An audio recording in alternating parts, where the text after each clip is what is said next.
Hello all. Morning எழுந்த உடனே வெண்டைக்காய் தண்ணி இன்னைக்கு குடிக்கலான்னு சொல்லிட்டு நைட்டே வெண்டைக்காய்லாம் கட் பண்ணி தண்ணிக்குள்ள போட்டு வச்சாச்சு.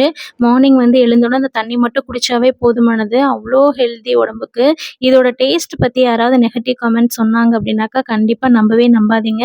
கிட்டத்தட்ட வந்து நம்ம நுங்குல்லாம் இருக்குல்ல, அதோட ஸ்மெல்லு தான் வரும். நல்லா சிப் பண்ணி குடுங்க. அவ்ளோ ஹெல்தி. மேக்ஸிமம் சுகர் பேஷண்ட் இருக்கிறவங்க கண்டிப்பா அந்த தண்ணி எடுத்துக்குவாங்க. சுகர் இருந்தா தான் எடுத்துக்கணும்னு இல்ல.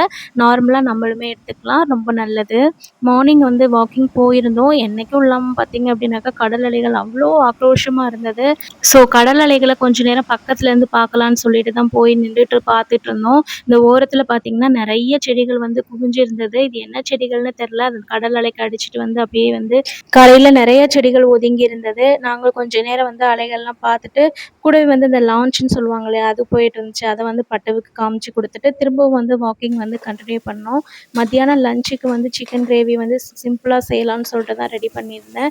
கூடவே கொஞ்சமா ரைஸு, சிக்கன் கிரேவியும், ரைஸும் வச்சு இன்னைக்கு வந்து மத்தியானம் லஞ்ச் வந்து நாங்க முடிச்சுட்டோம். சிக்கன் கிரேவி ரைஸ விட சப்பாத்திக்கு ரொம்பவே நல்லாருக்கும். உங்களுக்கு பிடிக்குமான்னு கமெண்ட்ல சொல்லுங்க.